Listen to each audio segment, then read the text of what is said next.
इनका पुराना इतिहास रहा है। इन्होंने कब आतंकी हमलों को साथ नहीं दिया, इन्होंने कब आतंकवादियों को साथ नहीं दिया। ये वही लोग है ना जो आतंकवादियों के नाम क्या जी लगाया करते थे।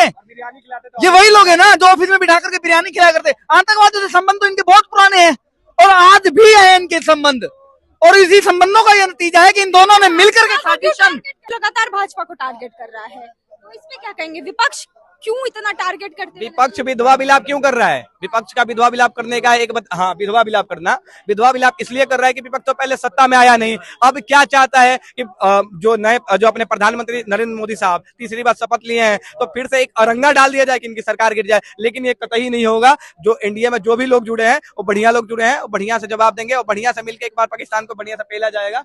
टेंशन ना लीजिए। चिंता से चतुराई घटे, दुख से घटे शरीर और पाप से घटे धन, कहेंगे दास कबीर। वही वाली खेल होगा इनके साथ। एकदम टेंशन नहीं लेना है, मारेंगे, घर में घुस के मारेंगे, ठीक है। और आप कुछ देखिए, आप ना इन चीजों को बहुत ज्यादा लाइट ले जा रही हैं। आप बॉलीवुड, मैं बता रहा हूँ, बॉलीवुड तक इन सवालों को सीमित रख दिया या पाकिस्तान तक सीमित रख दिया। देखिए, इसके अंदर हमारे अंदर के भेदी भी हैं। मैं आपको बताता हूँ, मैं अभी बैठा बैठा इसी घटना का एनालिसिस कर रहा था, तो मेरे इसी घटना का एनालिसिस करते हुए मेरे दिमाग में एक फैक्ट और आया कि एक बात बताइए, ये जो हमला हुआ ये वैष्णो देवी यात्रियों के ऊपर हुआ, वैष्णो देवी यात्रियों पर हुआ ना, ठीक है। और बहुत समय से आस लगाए हुए पाकिस्तान बैठा था कि मोदी को छोड़ करके इंडी दल का कोई व्यक्ति पीएम बन जाए, और इसी इंडी दल की तरफ से एक बयान इलेक्शन के समय में आया था कि हमारी लड़ाई शक्ति से है, ठीक है। अभी तक आप उस स्टेटमेंट को भूले नहीं। हमारी लड़ाई शक्ति से है, और उसी शक्ति स्वरूपा माँ वैष्णो के दर्शन करने गए हुए भक्तों के ऊपर आज इन्होंने हमला करवाया है। मैम, ये बिल्कुल हमारे अंदर के जो भेदी हैं उनकी और पाकिस्तान की रली मिली साजिश है। ये इस चीज पर गौर करने की आवश्यकता है। मैम, आप इसका जो है आप बिल्कुल इस पे ब्लेम आप विपक्ष को कर रहे हैं। इसके पीछे विपक्ष है। मैं डंके की चोट पे इस पर राहुल गांधी को ब्लेम कर रहा हूँ, नाम लेकर के ब्लेम कर रहा हूँ, क्योंकि राहुल गांधी ने स्टेटमेंट दिया था कि हमारी लड़ाई शक्ति से है।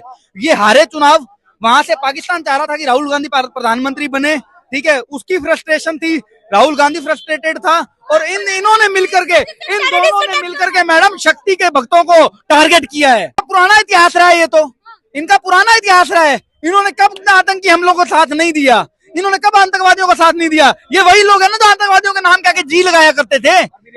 ये वही लोग है ना जो ऑफिस में बिठा करके बिरयानी खिलाया करते। आतंकवादियों से संबंध तो इनके बहुत पुराने हैं और आज भी है इनके संबंध, और इसी संबंधों का यह नतीजा है कि इन दोनों ने मिलकर के साजिशन। भाजपा मैडम, एक बात तो इन लोगों की हमेशा से आदत है, ये वो बच्चा है क्लास का जो बैठ करके चौक फेंक देता है पीछे से और बाद में कहता है तूने किया, ठीक है। खुद करके हमेशा से कहता है तूने किया, ठीक है। ये वो बच्चा है क्लास का। मोदी जी से क्या उम्मीद है? क्या लग रहा है मोदी जी से? देखिए, मोदी जी से तो हमें अपेक्षाएं पाकिस्तान के स्तर पर तो हैं। मैं ऑनेस्ट से बात करूंगा, मैं किसी का पक्षपाती आदमी हूं नहीं।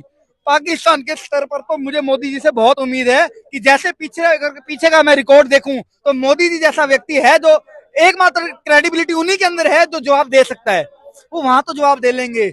लेकिन ये अंदर के जो गद्दार है ना, इनके लिए केवल नारे ही रह जाते हैं, देश के गद्दारों को जूते मारो सालों को। लेकिन वो नारे सिर्फ नारों तक सीमित हैं, वो जूते इनके पड़ नहीं रहे हैं। इनके जूते पड़ने चाहिए, इनके ऊपर इंक्वायरी होनी चाहिए, इनको अंदर करवाया जाना चाहिए।